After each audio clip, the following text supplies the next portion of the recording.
Miles don't seem quite as long when your friends are by your side. It sounds like one of those corny motivational posters you see in classrooms and gyms.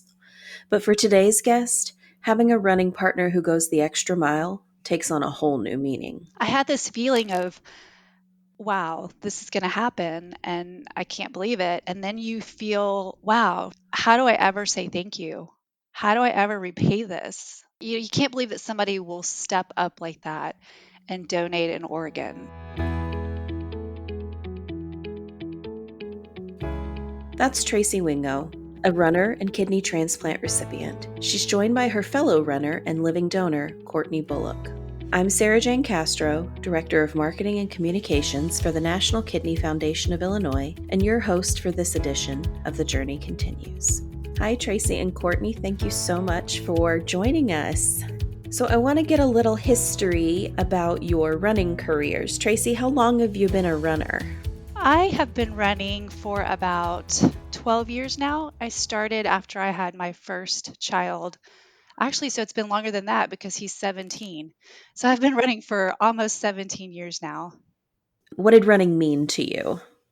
Running to me was a couple different things. One, it was time for me to be alone. I was able to leave the kids at home with dad and just get out on the road and spend some time just kind of being by myself and not having all the chaos around me.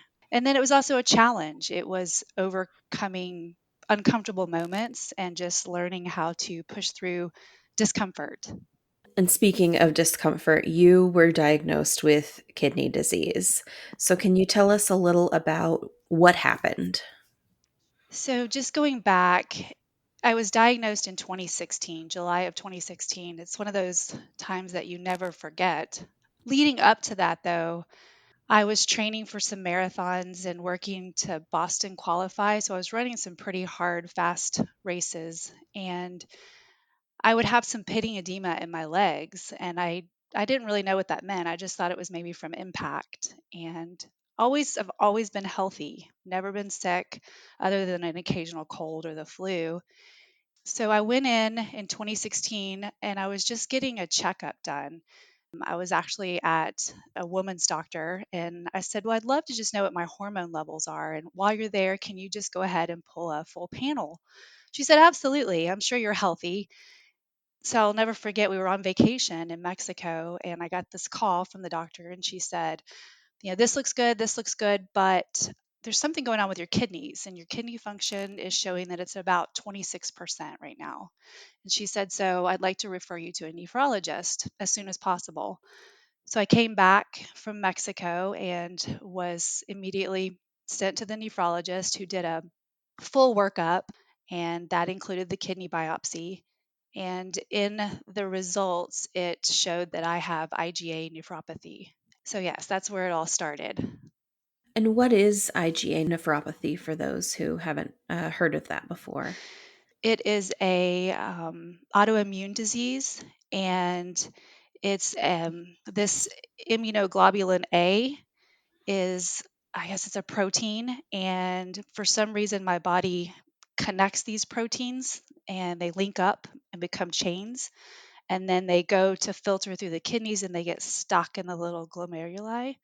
I'm sure there's a lot more medical terms that are associated with this, and then they cause damage. They start setting up inflammation, which then causes damage to your kidneys. And a lot of people don't know they have it until it's too late. And I was very fortunate that we caught it when we caught it because it did buy me a little bit of time. But ultimately, it did lead to a kidney transplant. Did you know anything about kidney disease before this diagnosis? Had anyone in your family been diagnosed before? No, Sarah, I did not. And that's been part of this journey is just, first of all, learning what all your kidneys do and how much they control within your body. I didn't know anybody with kidney disease, much less transplants. So this was all new to me. How did that news affect your self image, affect your outlook, and your running? All of those things that you sort of knew about yourself. First of all, when I found out about the diagnosis, At first, you don't know how bad it, and I say bad, you don't know the road, the path that you're about to go down. And so when I first found out, I thought, well, we'll figure this out. It'll be okay. And then you find out that there's no cure for this. And then they started with a treatment that was high doses of steroids, prednisone, 60 milligrams a day. And you take that, and I kept thinking, okay, I can just keep living life and just take the medicine that they tell me to take and eat healthy. And so that's what I started to do. And I just kept running. And I did an ultra marathon in 2018, which was my first ultra marathon, while taking these immunosuppressive type drugs. And it was hard, and it mentally, it was a challenge because those who have been on high doses of prednisone know what it does to you, and how it makes you feel and how it makes you look. And so you fight with those kind of issues. And so it was really hard to hear that the kidney disease was not something I could just cure. Some of the things you mentioned with prednisone, I know that's like a puffy face, or like you could have some swelling, some other sort of things, and that can really affect how you feel when you look in the mirror and you don't quite recognize yourself, I'm sure. You're so right. Yes, it messes with sleep. You have high levels of insomnia, so you can't sleep. You're shaky. Yes, you have the moon face or the puffy face. Everything just feels puffy. Where did you turn for support when your things are kind of turned a little upside down? So I utilized family a lot, and I utilized running. I think that made me feel, it gave me some sort of normalcy within my life because that's what I just knew to do, was to run. And then my friends were so supportive. People like Courtney, who were in the running community with me, we'd meet out on the trails and go for runs. And I know that there were times where I just didn't feel as good as I normally felt, and people would just walk with me, and they just all treated me normal, just just they didn't act like I had anything weird or any kind of weird disease. But I remember Courtney coming over to the house because we used to meet every Friday morning and do a trail run every Friday morning from my house. And I remember I had a kidney biopsy that day. And so I couldn't run with them. And they came over and, yeah, went for a run and came back, and we had coffee and chit chatted just like normal. That was my support group. That's so lovely and so important to have that kind of friendship and system in your life of people you can count on. So, did you two meet in running club? We did. Yes. We met back in, seeing the Facebook post now, that the memories that come up, and it looks like it was back in 2015 that we met through we showed up one morning to a group run, and Courtney was there, and I remember she was training for, I think, New York at the time, and we chit chatted, and that's where it all started. Well, that's wonderful. Well, Courtney, I want to talk to you a little bit as well. How long have you been a runner? It sounds like you're an accomplished runner as well, if you were running in New York. Well, thank you. Yeah, I started running back in the summer of 2013. So coming up on, gosh, 9 years. So, in this running community, what did that mean for you, being part of this community? I absolutely love the running community. Before I started trying to run back in 2013, I was never very active, never played any team sports, never did anything like that. Set out to try to start running just as a personal challenge to myself. And lo and behold, the running community is amazing, full of amazing people that are so kind and so friendly and so encouraging. And it really just sucked me right in. And now I can't imagine my life without all of those people in it and that support. So, when Tracy was diagnosed and started talking a little bit about her kidney disease, did you know anything about kidney disease? Had you ever thought about kidney donation? So, no, I didn't know anything about kidney disease. And to be quite honest, even when Tracy, first mentioned her issues and kind of what she was going through, I mean, I had no idea what she was talking about, or honestly, even how serious it was or could get, or, how that might progress down the road. So, no, I really had no idea. And at that point, had not even ever really considered being a kidney donor. So, yeah, it was not on my radar at all. So, how did this come about? Did Tracy ask you to become a donor? Did you hear something? Tell me a little bit about the decision to donate. Back in, gosh, it was 2019, towards the end of 2019, Tracy's husband had made a post on Facebook. And I really didn't know, right before then how serious things had gotten for her. But he did make a public plea on Facebook for Tracy that she was going to need a living kidney donor, that they were, starting the process to look for that. As soon as I read that post, I just knew in my heart that it was absolutely something I was willing to do. And so I immediately took the steps to fill out the survey through the Mayo Clinic to become a potential donor, and never looked back, never hesitated, never doubted that if it came down to that, of course, I would give her my kidney. Well, that's amazing. Did you have any concerns about your own health when making this decision? I probably should have. No, I mean, I guess I just knew that things would go well and would work out the way they should, and no, I didn't worry about it one bit. That's incredible. Were your family and friends supportive as well? Completely. That's wonderful. When you were going through the process, did the physicians or the surgeons talk to you about how your health would be impacted at all? And if so, what did they say? Sure. And yeah, we discussed that. Luckily, as a living donor, the impacts to my health and my lifestyle were, I mean, honestly, very minimal. I would say the biggest adjustment I have had to make is not taking any ibuprofen when I get sore or have issues in that regard. But other than that, I mean, I obviously had to take some time off from physical activity and running after the surgery, but I really have, gotten back to normal very quick. I hadn't had to adjust my diet or anything any. It's been very seamless for me. Well, that's fantastic. I love to hear that. Tracy, how did it feel when you learned that Courtney was going to be your donor? It was one of those moments that you can't believe. You can't believe that somebody will step up like that and donate an organ for you.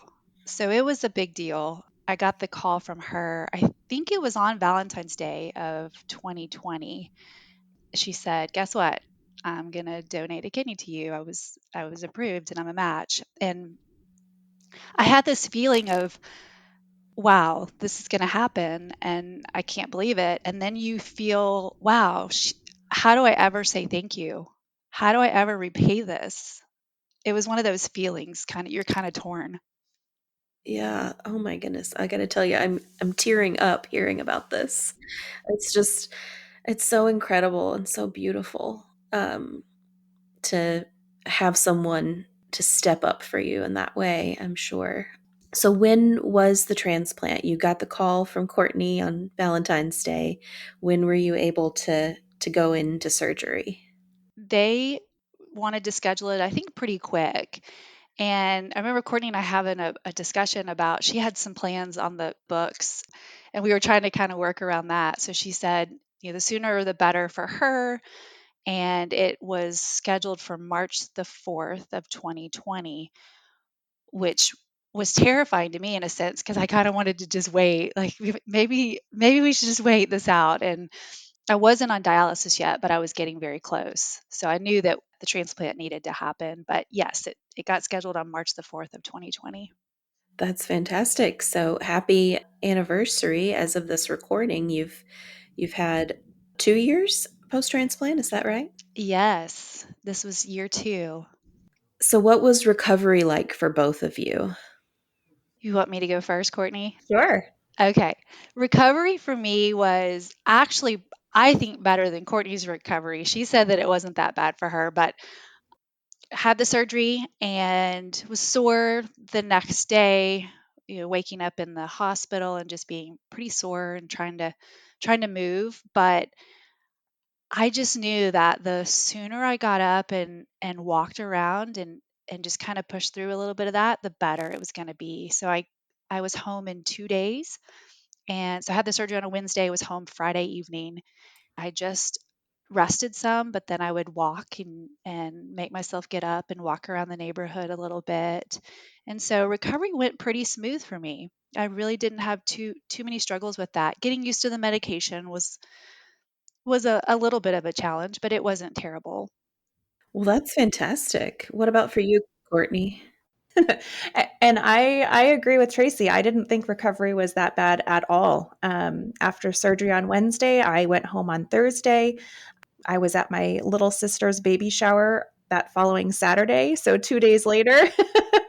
And yeah, much like Tracy, the runners out there will completely understand. We are a stubborn lot, and giving up that physical activity is not an easy thing to do. So much like Tracy, I was out and about and walking and doing what I could within reason, of course, walking the neighborhood and just staying active, which I think had a huge part in our quick recoveries.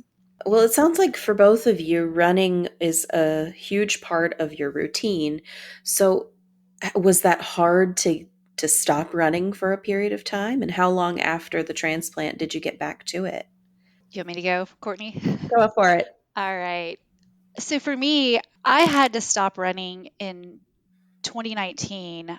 In June of 2019 is when everything just took a turn for me because my kidney function was around 30% after taking all the prednisone and being on immunosuppressive drugs beforehand. And then my blood pressure went crazy, and then the kidney function just dropped. And the next thing I know, I'm in the hospital, and they're telling me that your kidney function is 14% right now. And I had to make a decision at that time. Okay, I've got to pull back. I've got to stop and figure out where I'm going with this. And so that's kind of when I stopped running, and it was so difficult, especially when everything you do with your friends is running related, and that's your social outlet. And so yeah, that was a challenge, but I knew that I would just keep doing what I could do exercise wise, and I would go out to the trail and see my friends off, and they would run with my dog because my dog was used to running, and so they would take him out for me and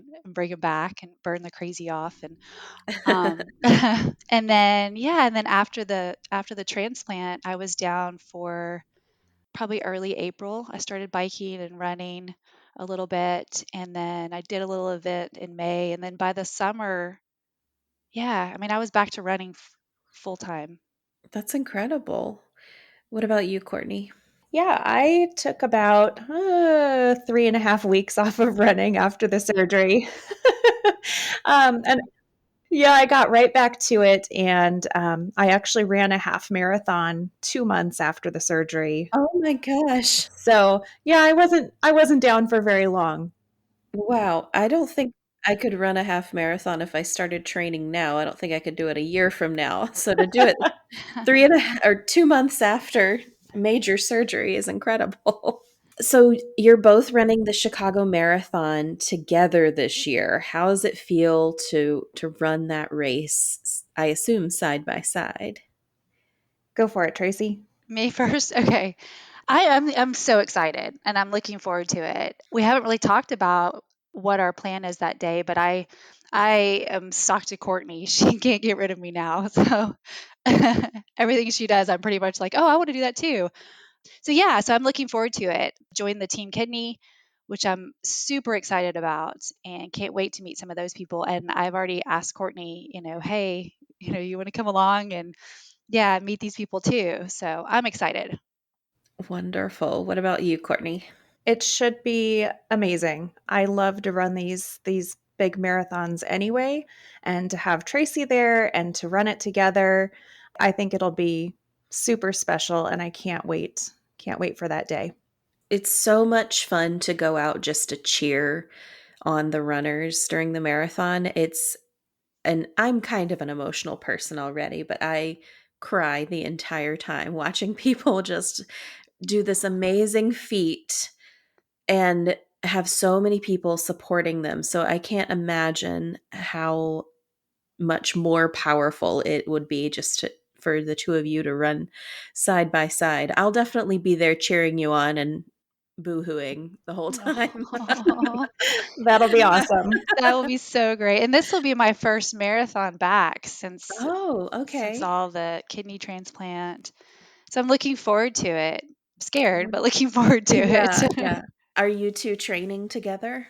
Go ahead, Courtney. Oh, yeah, no, we definitely are. We've been we've been running together, and we are actually also tackling a half Ironman together this summer as well. So we are, like Tracy said, we're stuck together at this point. Yeah, you two are unstoppable. Courtney, what advice do you have for other runners or athletes of any kind to encourage them to become living donors? I would say don't be scared, but I completely understand, especially for a lot of people, that the thought of having surgery willingly and giving up an organ is a frightening thought. But I would encourage them to really just consider it, especially if they personally know someone who needs a donation. It's such an amazing experience and so wonderful to know that I was able to help Tracy get her life back and her health back. And now I get to spend time with her doing what we both love. And it's completely worth it. Completely worth it. Tracy, what advice do you have for others who are living with kidney disease or maybe waiting for a transplant? I would say stay as positive as you can. And I know that you can get in your head and that there are ups and there are downs, but there are more ups than downs in this journey. And I've also realized that having had this happen to me, the people that I've met since then have had truly amazing stories. Everybody has a unique and an incredible story to hear. And I have joined up with the Community Alliance, Transplant Community Alliance here in Arizona, and I've become one of the mentors for that group. And just talking to people, that's what I tell them, is just try to stay as positive as you can, and just know that that you'll get through it. You will. And it sounds like sharing your story is an important part of that. Leaning on your network and reaching out to your support system when things are hard. And that is so true, Sarah. And I've always been kind of a private person. And so it was hard for me to talk about this and to tell people what happened and what I was going through. But now it's just part of who I am, and it's my journey. And in talking about it, you meet so many other people who know somebody who's going through this or who has been through it, or maybe they're going through it too. So it's just been really an eye-opener. And I really enjoy the people that I'm getting to know. I've really enjoyed speaking with both of you. I want to thank you so much for coming on and talking about your friendship and sharing about your passion, your mutual passion, and how you've deepened that friendship through living donation. I really appreciate you sharing your stories with us. We appreciate you having us. Thank you so much. Thanks to our guests Tracy Wingo and Courtney Bullock for sharing their story of friendship and living donation with us. If you'd like to learn more about becoming a living donor or running with Team Kidney, visit the National Kidney Foundation of Illinois website at nkfi.org. I'm Sarah Jane Castro, and this is The Journey Continues. Prevention is a key part of our mission at NKFI. That's why at the end of each episode, Dr. Melissa Prest offers a health or nutrition tip. Here's today's health tip about exercise and physical activity. Everyone can benefit from moving their bodies daily. 30 to 60 minutes a day of some form of activity is recommended for its health benefits. Exercise has been shown to help with weight management and combat health conditions and diseases like heart disease, high blood pressure, strokes, diabetes, arthritis, depression, and anxiety. Exercise can increase your energy level, promote better sleep, and can actually be fun. Your exercise routine should include a variety of movement that gets your heart rate up and encourages you to use your muscles. Flexibility is also important so that you can move your joints through a full range of motion. Walking, jogging, jumping rope, climbing stairs, hiking, riding a bike, swimming, and rowing are exercises that get your heart pumping. Lifting weights or using exercise bands can be a great way to strengthen your muscles. And yoga or Tai Chi movements are great at increasing your flexibility. Whenever starting an exercise program, talk with your healthcare provider to discuss which types of exercises are most appropriate for you. Start slow and gradually increase your time and intensity. While 30 to 60 minutes a day is the recommendation, start where you can. Maybe it's 10 minutes a day, and continue to work until you get to the goal of 30 to 60 minutes. Always pay attention and listen to your body. If you feel dizzy, faint, or ill, stop exercising and follow up with your provider. With today's health tip, I'm Melissa Prest, a registered dietitian nutritionist and the foundation dietitian for the National Kidney Foundation of Illinois.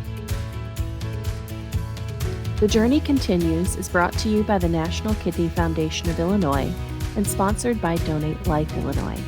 To learn more about kidney disease and living donation, visit www.nkfi.org. To register to become an eye, tissue, and organ donor, visit lifegoeson.com. If you enjoyed what you heard today, please subscribe to and leave a review for The Journey Continues in Apple Podcasts or wherever you like to listen. This podcast is produced by Rivet. To hear more great podcasts, visit rivet360.com.